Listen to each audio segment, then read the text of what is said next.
आदिवासी सेवा समिति नासिक संचालित कला वाणिज्य एवं विज्ञान महाविद्यालय मानूर के हिंदी विभाग में मैं डॉक्टर संदीप बलवंत देवरे आप सभी का स्वागत करता हूँ।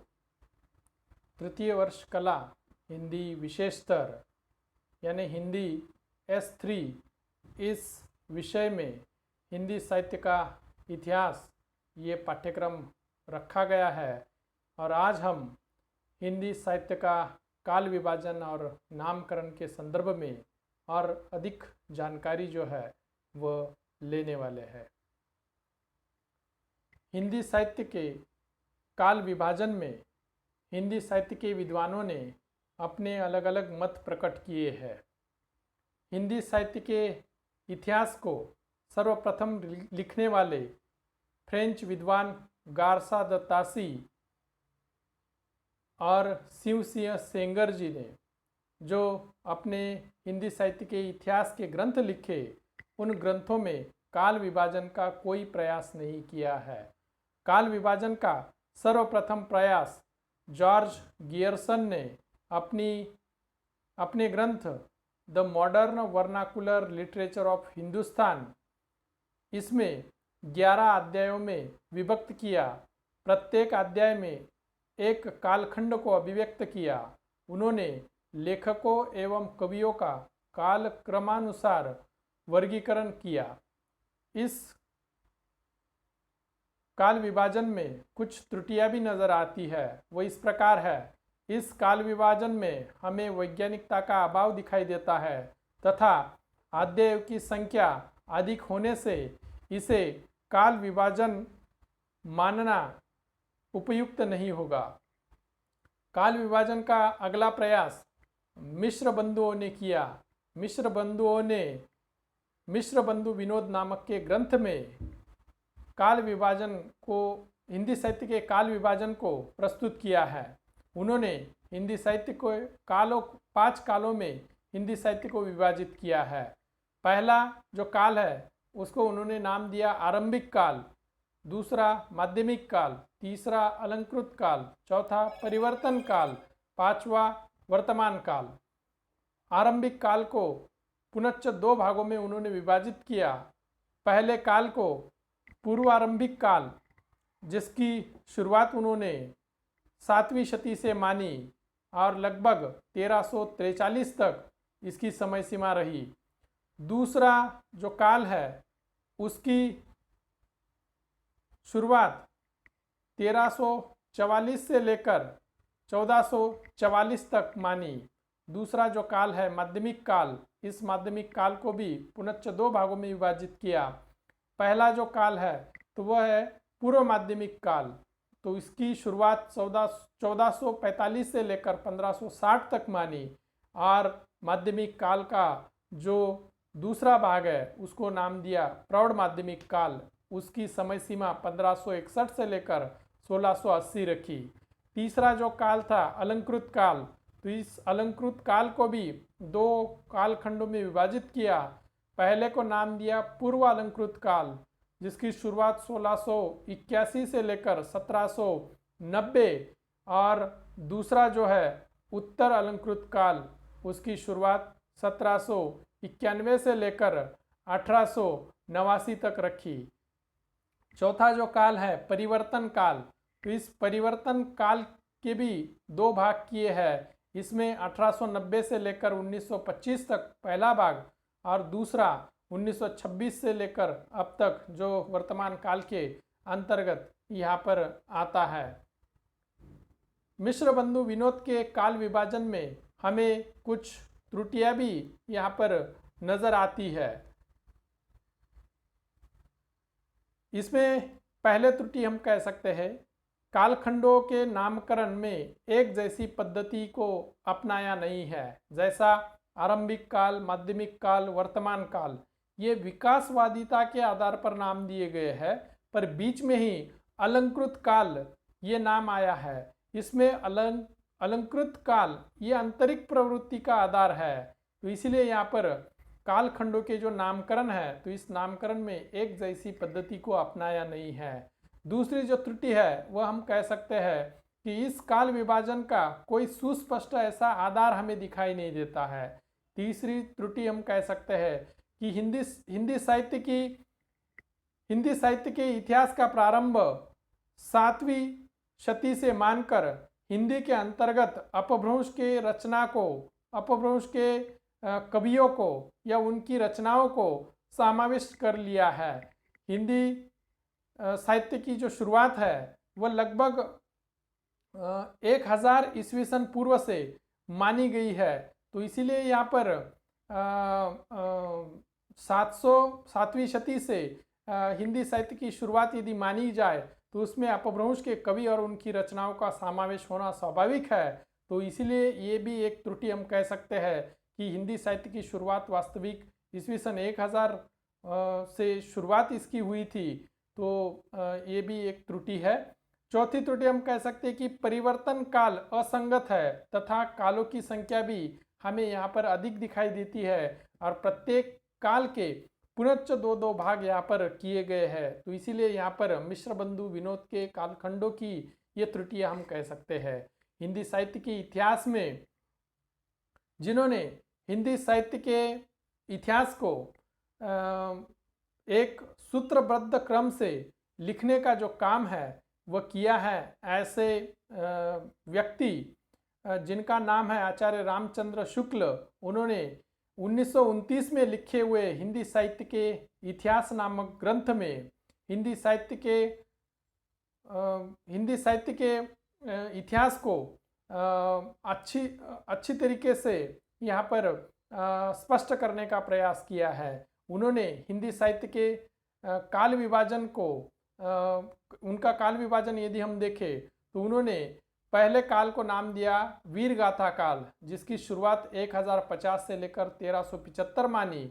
दूसरा जो काल है तो उस काल को भक्ति काल नाम दिया, जिसकी शुरुआत 1375 से लेकर 1700 तक यहाँ पर मानी गई। तीसरा जो काल है वह रीति काल, इस रीति काल की शुरुआत 1700 से लेकर 1900 तक मानी। और चौथा जो काल है गद्य काल, तो इसकी शुरुआत 1900 से लेकर 1984 तक यहाँ पर मानी। इसमें शुक्ल जी ने अपने हिंदी साहित्य के इतिहास में दोहरे नामकरण करते हुए उनका प्रारूप यदि हम देखें तो जो आज जो हिंदी साहित्य के कालों के नाम हम मानते हैं, जैसे आदिकाल, पूर्व मध्यकाल, उत्तर काल, आधुनिक काल, इस कालों में हिंदी साहित्य का काल विभाजन यहाँ पर हम मानते हैं। तो यही यदि हम देखें आचार्य रामचंद्र शुक्ल जी के कालखंडों का जो विभाजन उन्होंने किया है हिंदी साहित्य का, तो उसमें पहले काल को जो वीर गाथा काल ये नाम दिया है, जिसकी शुरुआत 1050 से लेकर 1375 तक मानी है। तो इसमें यहाँ पर हमें वीरता की प्रधानता, क्योंकि जो चारण कवियों द्वारा जिन राजाओं का वर्णन हमें आदिकालीन रचनाओं में मिलता है, तो वहाँ पर वीर रस की प्रधानता होने के कारण उन्होंने वीर गाथा काल यानी प्रवृत्ति के आधार पर, वीरता की प्रवृत्ति के आधार पर वीर गाथा ये नाम उन्होंने दिया था। जो कालक्रम की दृष्टि से यदि हम देखें तो कालक्रम उनका बिल्कुल सही है। 1050 से लेकर 1375 तक के इस काल में उन्होंने आदिकाल को वीर गाथा ये नाम दिया। दूसरा जो पूर्व मध्य काल यानी जिसे हम भक्ति काल कहते हैं, जिसकी समय सीमा 1375 से लेकर 1700 तक के काल को मानी हुई है, इसमें भक्ति काल में भक्ति की प्रधानता होने के कारण इसको नाम भक्ति काल दिया। रीति काल जो है तो इसमें यहाँ पर रीति काल में भी जो रीति तथा उत्तर मध्य काल में रीति तत्व के निरूपण की जो परंपरा वहाँ पर चलाई गई, तो इसीलिए यहाँ पर उसको रीति काल नाम दिया गया।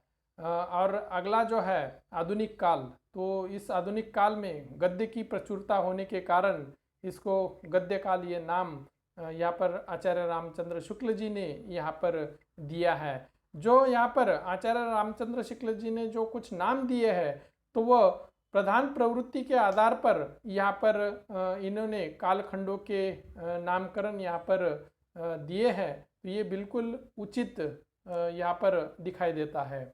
हजारी प्रसाद द्विवेदी जी, अगला जो काल विभाजन के संदर्भ में दूसरा बड़ा नाम यहाँ पर आता है तो वह हजारी प्रसाद द्विवेदी जी। आचार्य रामचंद्र शुक्ल जी के बाद यदि किसी विद्वान की मान्यताओं को हिंदी साहित्य जगत ने नतमस्तक होकर स्वीकार किया है तो वह हजारी प्रसाद द्विवेदी जी है। उन्होंने हिंदी साहित्य की भूमिका, हिंदी साहित्य उद्भव और विकास और हिंदी साहित्य का आदिकाल आदि ग्रंथों में हिंदी साहित्य इतिहास लेखन हेतु नई सामग्री एवं नई व्याख्याएं प्रस्तुत की है। हजारी प्रसाद द्विवेदी जी द्वारा जो हिंदी साहित्य के इतिहास का काल विभाजन किया गया है वह इस तरह से है। उन्होंने जो पहला काल माना है उसको नाम दिया है आदिकाल, जिसकी शुरुआत 1050 से लेकर 1375 तक उन्होंने मानी। दूसरा जो काल है उस काल को उन्होंने नाम दिया पूर्व माध्यमिक काल, जिसकी शुरुआत 1375 से लेकर 1700 तक मानी। तीसरा जो काल है उसको नाम दिया उत्तर माध्यमिक काल, जिसकी शुरुआत 1700 से लेकर 1900 तक मानी। और जो आधुनिक काल जिसकी शुरुआत 1900 से लेकर 1984 तक उन्होंने मानी। हिंदी साहित्य के काल विभाजन में अगला जो महत्वपूर्ण नाम है वह है डॉक्टर राम कुमार वर्मा। राम कुमार वर्मा ने हिंदी साहित्य का आलोचनात्मक इतिहास में 693 से लेकर 1993 तक की कालावधि को उन्होंने लिया है। इस ग्रंथ में उन्होंने आचार्य रामचंद्र शुक्ल जी के वर्गीकरण का ही आधार लेकर केवल युगों और धाराओं के नामकरण में परिवर्तन कर सरल रूप देने का प्रयास किया है। संधि काल में अपभ्रंश, सिद्ध, जैन तथा नाथ पंथियों कवियों को स्थान दिया। इसीलिए उन्होंने स्वयंभू को हिंदी साहित्य का पहला कवि मानने की भूल की है। डॉक्टर रामकुमार वर्मा का काल विभाजन इस प्रकार है। उन्होंने पहले काल को संधि काल नाम दिया, जो 750 से लेकर 1000 तक माना गया है। इसमें संधि काल में उन्होंने यहाँ पर सिद्ध और जैन कवियों को स्थान दिया, अपभ्रंश के कवियों को स्थान दिया है। इसीलिए यहाँ पर जो अपभ्रंश के कवि है स्वयंभू, तो उनको उन्होंने हिंदी का पहला कवि मान लिया है। दूसरा जो काल है उस काल का नाम है चारण काल। चारण काल, इसकी जो शुरुआत है वह 1000 से लेकर 1375 तक मानी है। यदि हम देखें तो आचार्य रामचंद्र शुक्ल जी ने इस काल को वीर गाथा काल नाम दिया था, क्योंकि वीर रस की प्रधानता होने के कारण जो वीर रस युक्त काव्य लिखे गए, इसीलिए उन्होंने वीर रस नाम दिया। लेकिन ये वीरता की प्रधानता वाला जो कुछ काव्य था, तो ये काव्य लिखने वाले जो कवि थे तो ये चारण कवि थे। इसलिए उन्होंने यहाँ पर केवल शब्द यहाँ पर बदला हुआ हमें दिखाई देता है कि चारण काल जो है, चारण कवियों के कारण उन्होंने इस काल को चारण कवियों के कारण उन्होंने इस काल को चारण काल नाम दिया है। तीसरा जो काल है भक्ति काल, इसकी शुरुआत 1375 से लेकर 1700 तक मानी गई है। जो चौथा काल है वह है रीति काल, उसकी शुरुआत 1700 से लेकर 1900 तक, और आधुनिक काल की शुरुआत 1900 से लेकर आगे के साहित्य को यहाँ पर लिया गया है।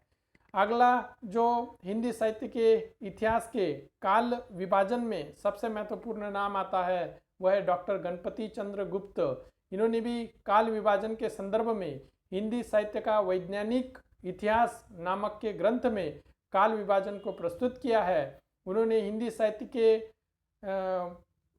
साहित्य को 3 कालों में विभाजित किया। इसमें यदि हम देखें तो पहले काल को उन्होंने प्रारंभिक काल नाम दिया, जिसकी शुरुआत 1184 से लेकर 1350 तक रखी। दूसरा जो काल है उस काल को नाम दिया मध्यकाल। तो इस मध्यकाल को 2 भागों में विभाजित किया। पहले को पूर्व मध्यकाल, जिसकी शुरुआत 1350 से लेकर 1500 तक मानी, और दूसरा जो मध्यकाल का प्रकार है तो उसको नाम दिया उत्तर मध्यकाल। तो इसकी शुरुआत 1500 से लेकर 1857 तक मानी और आधुनिक काल की शुरुआत 1857 से लेकर 1965 तक उन्होंने मानी है।